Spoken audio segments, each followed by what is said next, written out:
अस्सलाम वालेकुम नाज़रीन, गिरदो पेश रज़ी के साथ और ज़िक्र करना है अमजद इस्लाम अमजद साहब का।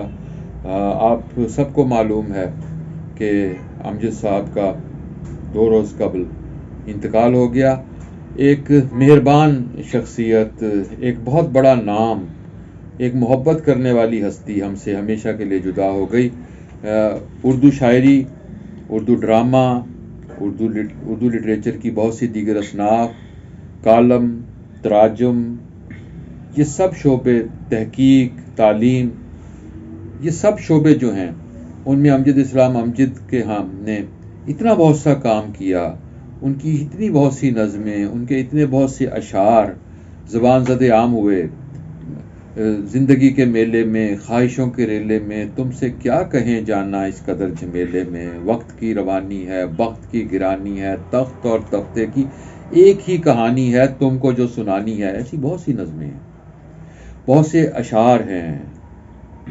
जो भी कुछ है मोहब्बत का फैलाव है, और इतने बहुत से शेर, इतनी बहुत सी नज़में।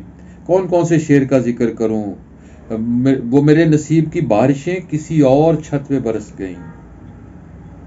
कैसी नज़्म है, उसे भूल जा, उसे भूल जा। आपने वो गीत भी सुना होगा। बहुत सारे गीत हैं जो अमजद इस्लाम अमजद ने के कलम से निकले, और बहुत सारे लोगों को उन गीतों का मालूम भी नहीं है कि वो अमजद साहब ने मैं तेरे संग कैसे चलूं साजना, तू समुंदर है मैं साहिलों की हवा, ये अमजद इस्लाम अमजद का गीत है। ऐसी बहुत सी चीज़ें, ऐसी बहुत सी। फिर वारिस ड्रामा आपको याद होगा, और जो आज की नस्ल है उसको यूट्यूब पर देख लिया है बहुत से लोगों ने। वो 1978-79 में जब वो ड्रामा टेलीकास्ट होता था, तो वो पाकिस्तान का पहला ड्रामा था जो इंडिया में सड़कों को वीरान कर देता था। पाकिस्तान में तो होती ही थी, लेकिन भारत में भी सड़कें जो थीं वो वीरान हो जाती थी।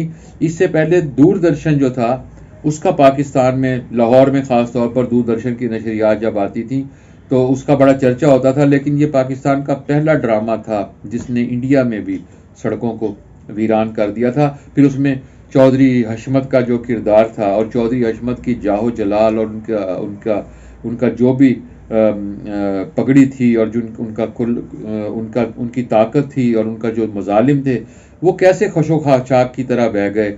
और ये उस ज़माने में ये ड्रामा टेलीकास्ट हुआ जब पाकिस्तान में मार्शल लॉ था, ज़ियाउल हक की आमरीत थी। सो उस आमरीत के दौर में अमजद साहब जो थे उनका ये ड्रामा जो था वो लोगों की आवाज़ बन गया। मैं कहता होता हूँ अमजद साहब मोहब्बत करने वालों की आवाज़ है। ज़ाती तौर पर भी हमारी उनके साथ बहुत सी रफ़ाकत रही, उनके साथ सफ़र भी किया, उनके साथ बहुत से मुशायरों में भी शिरकत की। अमजद साहब के साथ घर जाकर भी हमने मुलाकातें की। जून में मेरी उनके साथ आखिरी मुलाकात हुई थी, मैं उनके घर उन्हें मिलने के लिए गया था। उसमें उनके साथ बहुत सी बातें हुई थी, बहुत सी गुफ्तगू हुई थी, सियासी मौज़ूआत पर भी बात हुई, हमने उनकी नज़में भी सुनी। उन्होंने डेरा गाजी खान आना था एक मुशायरे में, उससे पहले उनकी टांग का फ्रैक्चर हो गया था और वो वहाँ नहीं आ सके थे।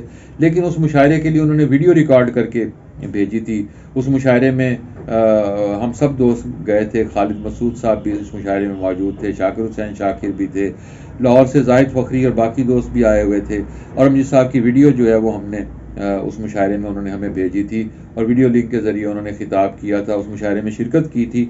और उसमें उन्होंने कहा था कि मैं आना चाहता था बहावलपुर डेरा गाजी खान, लेकिन मैं शिरकत नहीं कर सका। इस खित्ते के लोगों के साथ, और ख़ासतौर पर मुल्तान वालों के साथ उनकी बहुत मोहब्बत थी। एक ऐसी शख्सियत जिसकी मोहब्बतें हम हमेशा याद रखेंगे, जिसने अपनी शायरी के ज़रिए मोहब्बत को परवान चढ़ाया। एक नफ़रतों के ज़माने में मोहब्बतों की बात करने वाला हम सब के पसंदीदा शायर अमजद इस्लाम अमजद, हम उन्हें हमेशा याद रखेंगे। नाज़रीन कराम, गिरदो पेश रज़ी के साथ चैनल को सब्सक्राइब कीजिए, बेल आइकन को क्लिक कीजिए। दोबारा मिलेंगे नई वीडियो के साथ। खुदा हाफ़िज़।